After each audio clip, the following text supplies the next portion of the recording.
We are living in a multipolar world. That basically means that we live in a world that is not just contain one major superpower, it has multiple powers. Or that's what the media and all the narratives seem to want to make us believe in. The reality is, ladies and gentlemen, that we are not yet reached the stage where we are a truly multipolar world. We are definitely in the process of getting there, but even today, the number one superpower in the world happens to be the United States of America. Be it any parameters, look at the military strength and the might, it's the US. Look at the economics or economy of the world, it's the US. And look at the penetration of companies into culture, that's also US. All the big five companies or the big tech companies, be it Facebook or Meta, Alphabet or Google, X or Twitter or Netflix, all these companies, Amazon also, all of them are based out of the US. They're all American companies to begin with. And many of us as Indians, we are all driven by these companies. Hell, even the apps of Zomato and Swiggy, we have it downloaded from Google Play Store or App Store. Both happen to be, the storefronts happen to be American companies. So America still controls a lot of the global economy and they are still a major superpower. Now, what's the point of this video? Because the thumbnail says this is about geopolitics and why am I talking about America, right? That must be the question that you must be getting. But let me give you an answer straight to it. Recently, just about a few days back, Donald Trump was elected the president of the United States of America once again. Hey, look what happened. Is this crazy? Donald Trump has been elected to a second term as president, defeating a resurgent Democratic nominee in Vice President Kamala Harris. And there are three major things that India needs to be wary about when it comes to the new Trump presidency. And let me tell you all these three. Donald Trump truly believes in making America great again. And some of his policies are how he can increase the jobs or number of jobs and how to increase more production, more manufacturing in the US. And how he wants to take away all the manufacturing jobs from China and everything. But there's also a very underlying thing here where he also threatens to increase the tariff to a lot of countries, and India is also one of them. On a positive side, our Prime Minister and President Donald Trump do share a very good personal equation, probably. But when it comes to international or inter-nation relationships, it's not as easy as it may look. Both countries have to look out for their best interests. And there is no friends or enemies in geopolitics. Everyone is looking for a transactional relationship with everybody just to take care of their own personal interests. And India, being also a rising power, also the voice of the global south, we also have our own interests to take care of before we actually help other nations in need. Gone are those days when we will actually give away islands for free to China. Let China become the member of UN Security Council and we will not become a member of Security Council. You know who was the Prime Minister of India at that point of time. I will not get into it. But the reality is that gone are those days. Today, India will look out for its own best interests. In the US, when the elections happen and make America great again, the entire propaganda was run. When tariffs increase, Indian economy will also take a small hit. Our exports will become lesser because we are not able to afford the prices that they're asking us to pay. And because of that, a lot of companies might go under loss in India and there'll be some sort of a supply chain issue as well in India. So India needs to be very, very, very, very, very about this. The entire federal policy in terms of printing more money or reducing their, rates of interest will actually affect the Indian economy as well. Because on one hand, America is truly bullish on a lot of things, especially innovation in AI, in blockchain, and in space and everything. Look at the largest donor or one of the largest donors of Donald Trump's presidency. It happens to be Elon Musk. And Elon Musk just doesn't run Twitter or X. He also runs SpaceX. He runs Tesla. He runs multiple businesses that are in the business of innovation. He wants to take the entire human species to another planet. And this is his true vision. And to achieve that kind of a vision, he will need government support, which he will get in the next 4 years. That means innovation will accelerate. That means artificial intelligence and the improvement and enhancement in artificial intelligence will also accelerate. And Donald Trump has also been quite vocal about being pro-Bitcoin. That will also mean that his policies towards cryptocurrency and the role of cryptocurrency in modern society will also accelerate. This afternoon, I'm laying out my plan to ensure that the United States will be the crypto capital of the planet and the Bitcoin superpower of the world, and we'll get it done. So a lot of these things means prices of Bitcoin, everything might be going up. But at the same time, remember one thing. American economic policy runs in cycles. And right now, they have actually tightened the screws on interest rates. And if quantitative easing again starts happening, then we might lead to another major drop in the markets, which can be a replica of what happened in 2008. So, again, as Indian investors, we also need to be very wary about it. Why? Because most of the investments that come to the Indian stock markets also come in the form of FII, which is foreign institutional investments, which are again American funds. They come in and they might even pull the plug, and the markets might see some sort of a down. Nifty and Sensex reacted very positively when American elections happened too. So that means they are kind of correlated. They also reacted quite well when Prime Minister Narendra Modi came back to power as Prime Minister earlier this year. And they also reacted positively when the American elections also happened just about a week back from today. Look at it. It is all correlated, and we need to be, again, a little wary about it. Whoever becomes the president of the United States of America, there is a deep state in the US that basically works, and they work towards enhancing their own personal interests or their own agendas by creating multiple wars or proxy wars. And one of their agendas happens to be to create a small country, a small Christian state in the northeast section of India. It's called Cookie Land, it's called Greater Cookie Land, it's also called Zoland by a lot of people, which basically contains parts of Bangladesh, parts of Mizoram and Manipur, which happen to be part of India, and parts of Myanmar.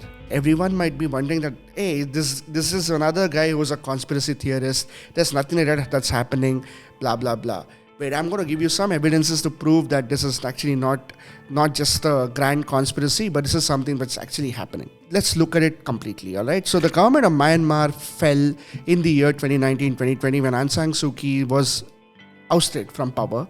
And who took over the power? It was basically a government which is backed by China. Now, that same government is facing resistance against people or against tribals who are backed by the Americans. Around the same period of time, Thailand was supposed to be the board of entry for all these weapons to be distributed by the Americans to these tribals. When Thailand refused, there were huge number of protests that suddenly cropped up in Thailand. Huge number of protests. A lot of people were killed and there were a lot of clashes. Remember, Thailand is a monarchy and it's not a democracy. And as soon as something happened, these protests died out.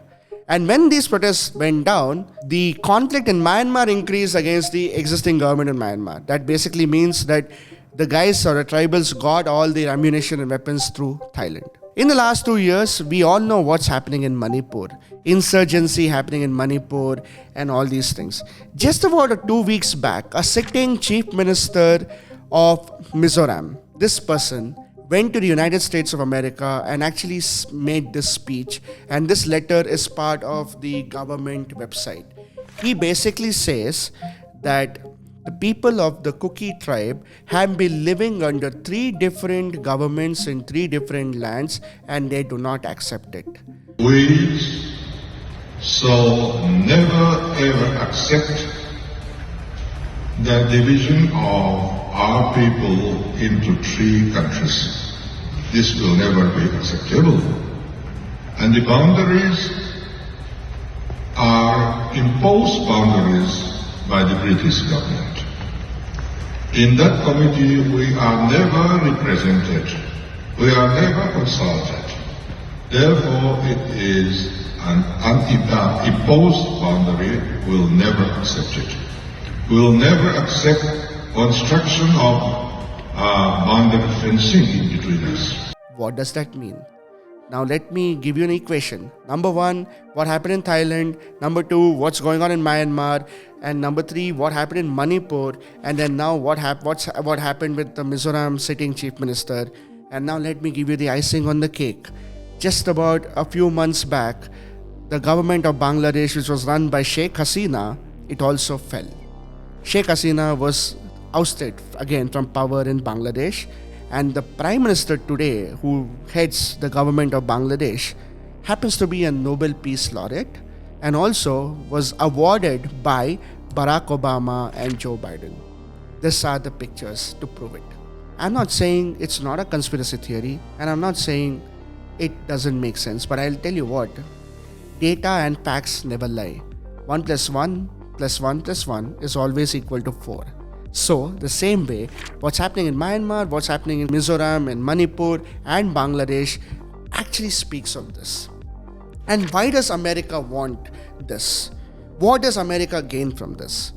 Well, the United States of America will get a puppet administration in a country to basically keep a check on two major powers. One happens to be India and one happens to be China. Let me also give you some small snippet. In a few videos back, I said the relationships might improve between India and China. And when the BRICS summit happened earlier this year in Russia, the Prime Minister of India and the President of China both met and they both discussed. And now there's also disengagement talks happening from the line of actual control, which was the cutting edge problem issue between the two countries. These talks have led to disengagement. That basically means that India and China now are no longer at the stage where they feel that each of them will attack each other, but they are more cordial with each other. This basically tells you a lot of things, doesn't it? Maybe the relationship is improved because of what's happening in Bangladesh, Myanmar, and Manipur and Mizoram. Maybe India and China feel that it's the right time to become a little more friendly with each other because both of us can grow together.